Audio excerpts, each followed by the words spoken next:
In today's video, we will explore 3 mysterious stories.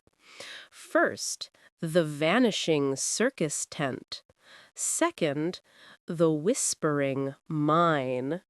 And finally, the mystery of the lost train car, the vanished circus tent.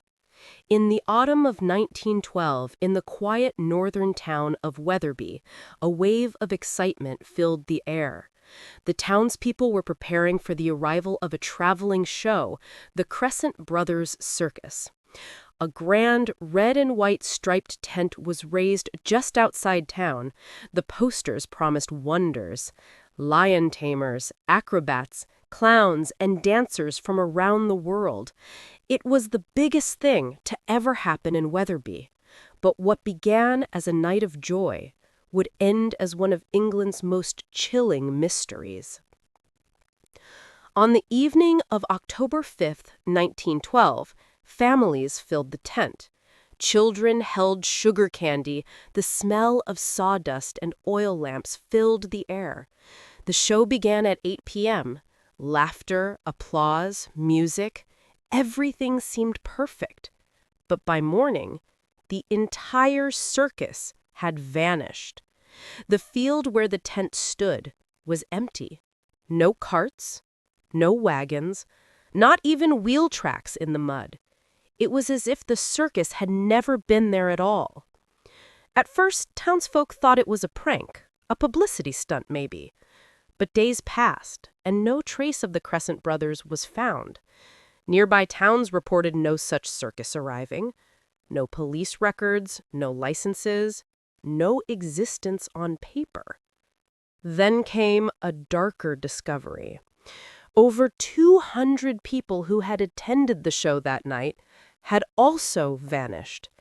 Their homes stood silent, dinners left on tables, lamps still burning. They were never seen again. In the 1950s, local historians revisited the mystery. They uncovered old maps showing an abandoned railway line beneath the field. It had been sealed off decades earlier. Some believed the circus used this line to escape or to take people somewhere underground. Others whispered of a cult traveling from town to town under the disguise of a circus. A few even suggested a mass hallucination caused by leaking gas from the old mines. But no evidence was ever found. Not a single photograph from that night has survived. The Whispering Mine. In the winter of 1907, in the coal-rich hills of Durham, England, there was a small mining town called Black Hollow. The people there lived and died by the rhythm of the mines, the sound of picks, the smell of coal dust, the siren that called them underground every morning. But that year, something happened in the tunnels beneath Black Hollow, something that would silence the town forever. The mine was old, narrow, and deep. For weeks, workers had complained about strange noises echoing from the lower shafts. They said it sounded like someone whispering. Not the wind, but a voice. Sometimes it formed words. Sometimes it was only a faint breath in the dark. The foreman dismissed the rumors as nerves, but on the evening of December 3rd, 5 miners failed to return from their shift. Search parties went down and found nothing. No bodies, no tools, just silence, and a tunnel that seemed to end where it shouldn't have. The next morning, rescuers entered the pit again. Near the entrance, they found bare footprints in the mud. Long, human-shaped, but far too big to belong to any man. As they descended deeper, the air grew heavy and cold. And then they heard it too, a whisper.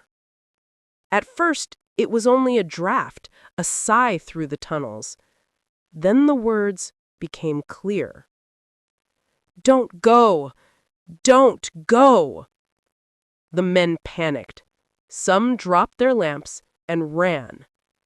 The mine was sealed that same day. Months passed. A new company tried to reopen the site, but the townsfolk resisted. Families swore they could hear minecarts moving underground at night, even though the tracks had been removed years before. A local priest performed a blessing over the mine. The next morning, rusted helmets were found lined neatly outside the church doors. Each one bore the initials of the missing men.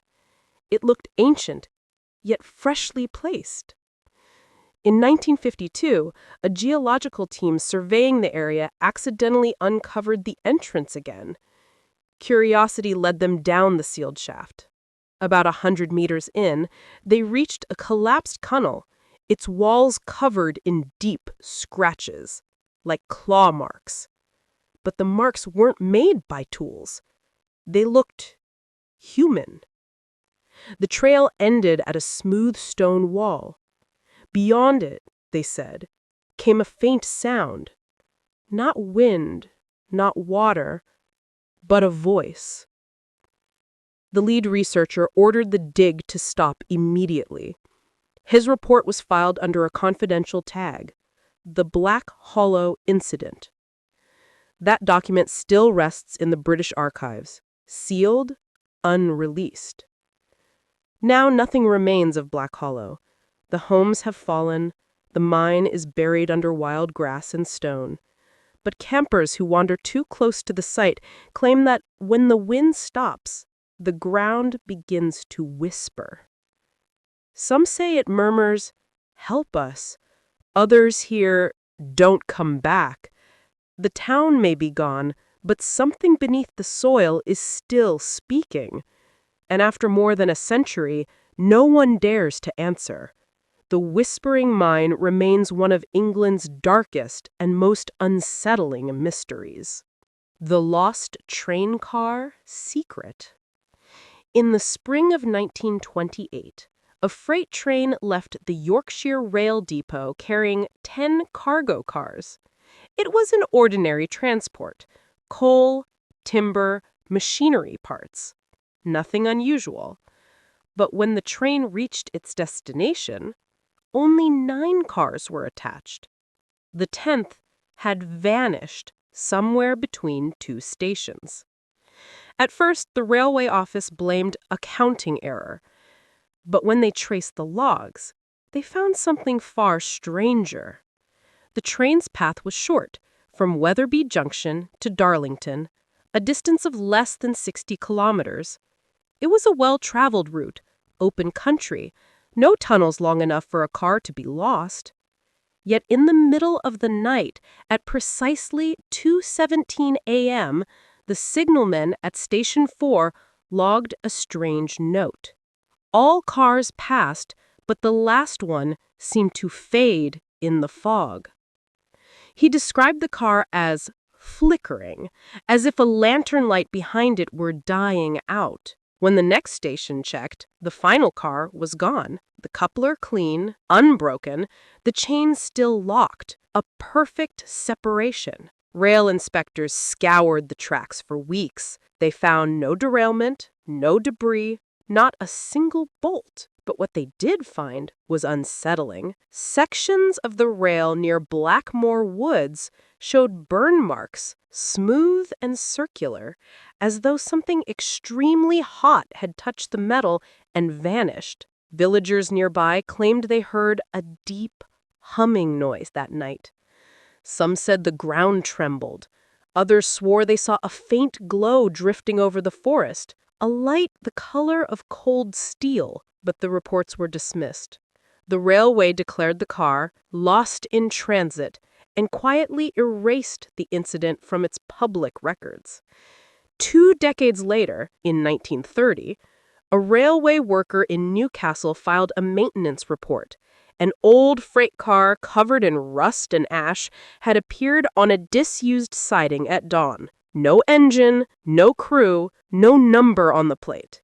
just a single sealed door. Inside, they found nothing but a fine black dust that shimmered under the light. The metal floor was warped, almost melted. Within hours, the car was taken away by the government's transport authority. No one ever saw it again. Decades later, in the 1970s, a historian studying railway archives noticed a pattern. The missing car had been attached to engine 47, the very same model used to haul military cargo during secret test operations in 1915.